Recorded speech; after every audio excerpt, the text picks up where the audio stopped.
If today were the last day you could love someone, what would you do differently? We always think we have time, tomorrow, next week, next year. But the truth is, time promises nothing to anyone. My name is Sawyer Blake. I used to believe that death was a closed door, a cold, silent, and final ending. As a paramedic, I had witnessed countless lives fade away right in my hands. I had performed CPR on hearts that would never beat again. I had stared into the wide, final gaze of those slipping out of life's grasp. And every time it happened, I clung tighter to my belief: death is the end. No heaven, no light, no miracles, only the end. I lived that way for nearly 20 years, a life of science, logic, and hard evidence. No room for vague notions of faith. No room for anything beyond the veil. Until one day, a day that should have been as ordinary as any other. A routine emergency call. A road slick with ice and snow. One moment of lost traction, and a massive truck barreled toward me. I remember screaming, not out of fear, but out of disbelief. Disbelief that in a single heartbeat, everything could end. You might think death comes like a thunderclap. It doesn't. It comes like a sigh, as light as a falling petal, silent yet utterly unstoppable. I felt myself drifting, not toward a bright light like so many stories tell, but drifting into a void, empty, formless, weightless. A void thicker than darkness itself. Have you ever felt the weight of silence? When every sound of the world, the traffic, the laughter, the howling wind suddenly vanishes? And there's only you and a single question: is this the end? But death wasn't the end I had once believed it to be, because from the deepest part of that darkness, something began, calling to me. A sound beyond words, a thread of light as thin and delicate as a strand of silver. It appeared from a point so far away, yet strong enough to pull me out of the invisible abyss. You know something? We may forget the light, but the light never forgets us. I don't know how long I drifted. There was no clock, no time, only longing. Some deep part of me longed for that light, like a lost child finding their way back to an old, forgotten home. And as I moved closer, I felt the first miracle. Death was not an ending. It was a doorway, a new beginning. But you know what? What was waiting for me on the other side of that light? It wasn't just peace. It wasn't just answers. It was the truth about the life I had lived, about the people I had loved, and about the wounds I never even knew I had caused. I thought death would set me free, but I never expected that the most painful part would be facing my own life. That day, everything started like any other ordinary day. Emergency calls are pouring in, sirens screaming through the cold morning fog. Hurried footsteps raced down the gray-white halls of the hospital. I, Sawyer Blake, wearing my reflective jacket, gripping my emergency bag tightly, my heart pounding not just from the cold, but from that familiar feeling. Today, someone out there would need me. It had been snowing for 3 days straight. The roads were slick as glass. The bare branches of trees bent low under the freezing weight. No one was truly safe out there. But for us, when people needed help, we had to go. The radio crackled to life. Multiple vehicle crash on Highway 74, several injured, immediate assistance requested.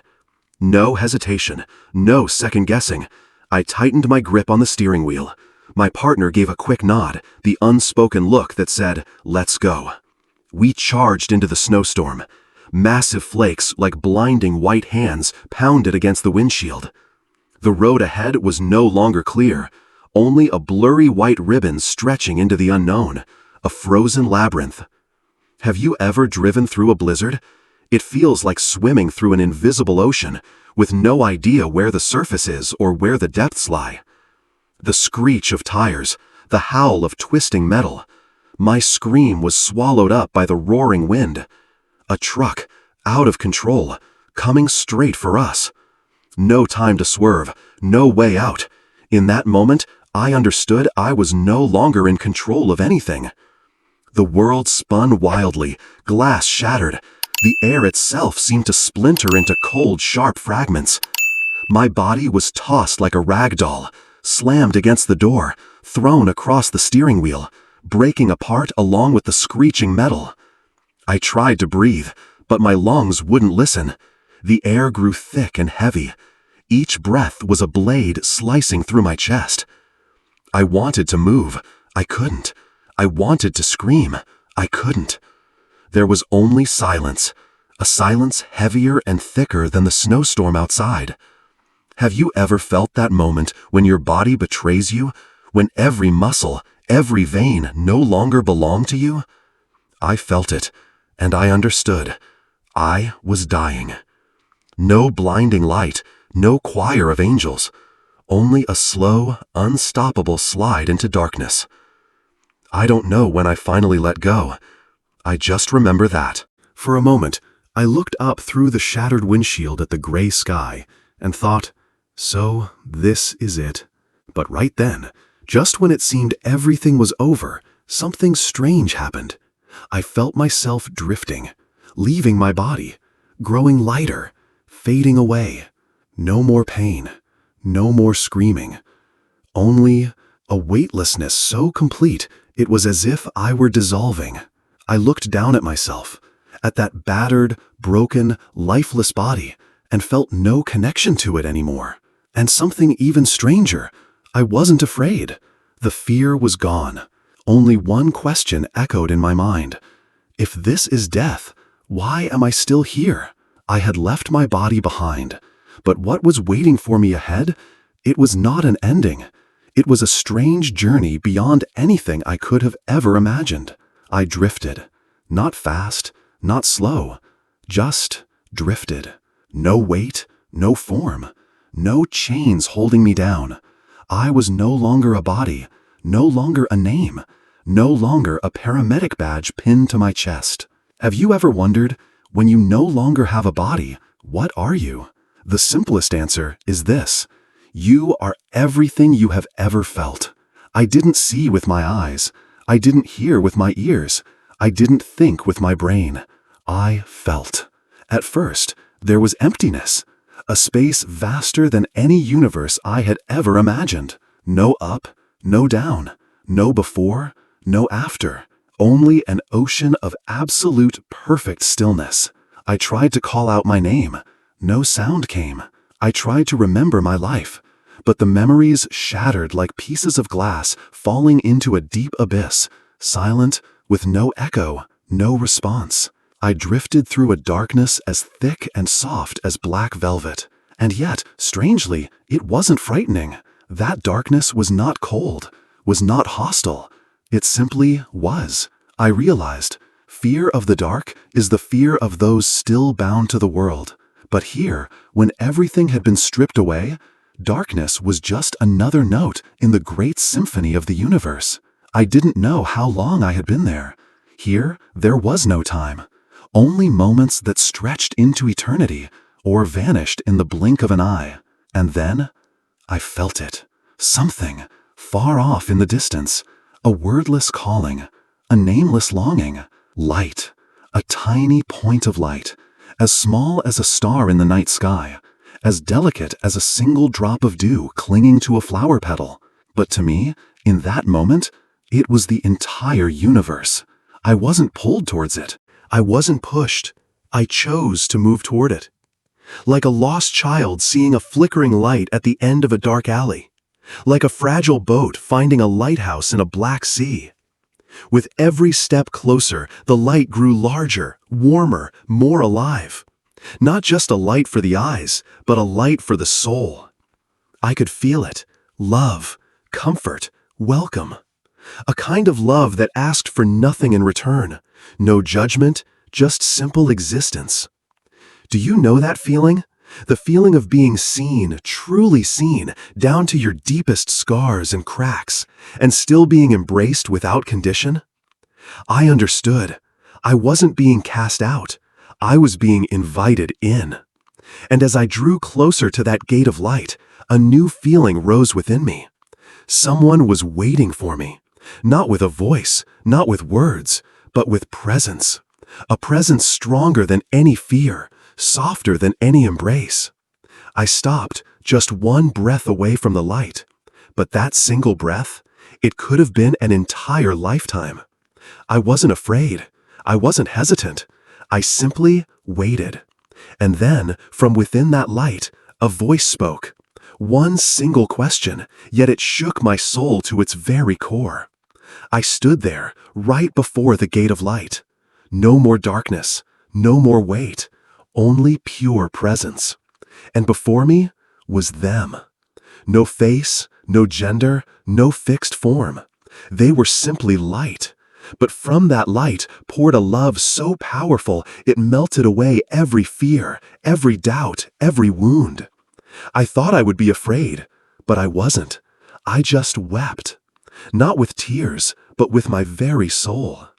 Have you ever been loved so deeply that you could no longer hold yourself together?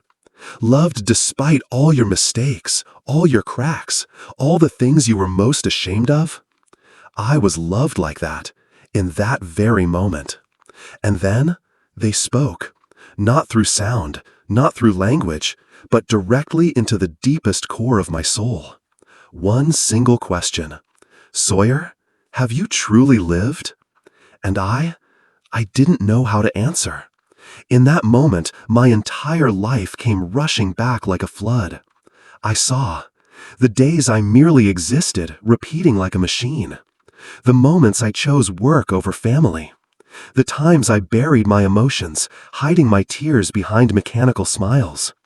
I saw the apologies I never spoke, the hands I never reached for, the hearts I unintentionally hurt in my rush to move faster. I had never truly lived. I had only existed. Have you ever felt that your entire life, all your achievements, your races, your striving, suddenly felt weightless, like dust in the wind, when standing before the absolute truth? At that very moment. And then they asked again, have you loved enough? I looked into my own heart, and I saw so much fear, so much calculation, so many conditions, but very little true love. No one condemned me, no one judged me. There was only that light, that love, and that truth that were inviting me to face myself. I began to weep, not out of fear, but because for the first time I saw everything I had missed.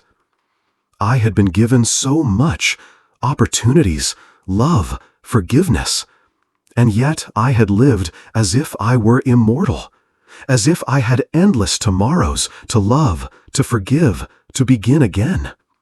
But tomorrow is never guaranteed. And then they whispered, love is all that remains, only love. I bowed my head, not out of fear, but out of gratitude. Gratitude for being allowed to see. Gratitude for still having one more chance, however small, to change, to love, to truly live. But before I could return, I had to look back at everything. Every moment I lived, every moment I loved, and every moment I had lost. As the light enveloped me, I thought I would dissolve forever into that love. But they, the sacred being of light, did not let me stop. Look again. Their voice echoed, not as a command, but as a gentle invitation. And then, before my eyes, my life began to unfold. Not like watching a movie, not like flipping through the pages of an old journal, but like reliving it all. Every moment, every emotion, every choice. I saw myself at age 7, holding my little dog as it died in my arms, sobbing until I couldn't breathe. I felt that primal pain, the pain of a heart discovering, for the first time, both love and loss. I saw myself at 16, saying cruel words to my best friend over a simple misunderstanding. And I didn't just remember. I felt the sadness, the hurt in my friend's heart. I saw myself at 30, missing my father's birthday dinner because of a long shift at work. I remembered thinking, it's okay, there will be other times. But that dinner, it was the last one. My father passed not long after. I saw his eyes that night, not angry, not disappointed. Just a quiet sadness, a gentle look that seemed to say, "I still love you, no matter how busy you are." Every moment I loved, every moment I missed, every word I spoke, every silence I kept. All of it left an eternal echo. Nothing disappears. Nothing is ever just a small thing. Everything was woven into the tapestry of my soul and the souls of those I had touched. And then I began to see the greater lessons. I saw the times I clung to anger like a suit of armor, the times I refused to forgive, thinking I was protecting myself. But in truth, I was the one imprisoned. Resentment is a cage. Forgiveness is the key. Not forgiving doesn't hurt the other person more. It only cuts deeper into your soul. I saw the times I loved, but held back. Loved, but with conditions. Loved, but with fear of being hurt. I came to understand that true love isn't about loving when things are easy. It's about loving even when the other person isn't perfect. Because real love is a gift, not a contract. I saw how many small miracles I had missed. A quiet smile, a brilliant sunset, my mother's trembling hand when I visited her. I always thought, there will be a next time. But life doesn't promise a next time. Awakening is realizing that this moment is one of a kind, is a gift, is eternal. I learned, not from lofty philosophies, not from dogmatic teachings. I learned from the very moments I once overlooked. And then the presence whispered, "Now you have seen. Now you know. What will you choose?" I had seen it all. The wounds, the love, the missed chances. But did I have the courage to return, to live differently, to love more completely? I stood at the edge of a choice.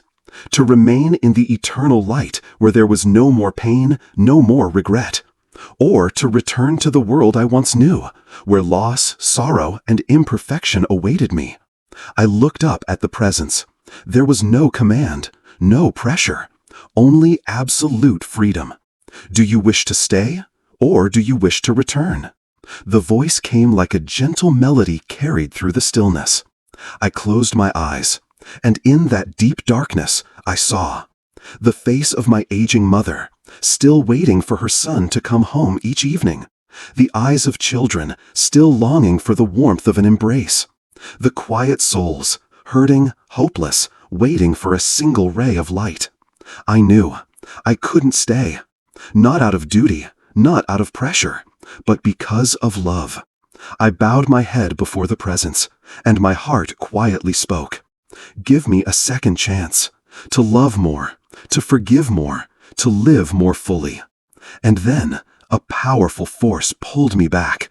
No more gentle drifting, no more warm embrace. Instead, a searing pain pierced through every fiber of my soul. I felt it, flesh and bone, weight, a burning, searing pain. Every cell felt like it was exploding. Every heartbeat thundered into the void. Rebirth. There is no fairy tale. It is a battle, a struggle between life and death.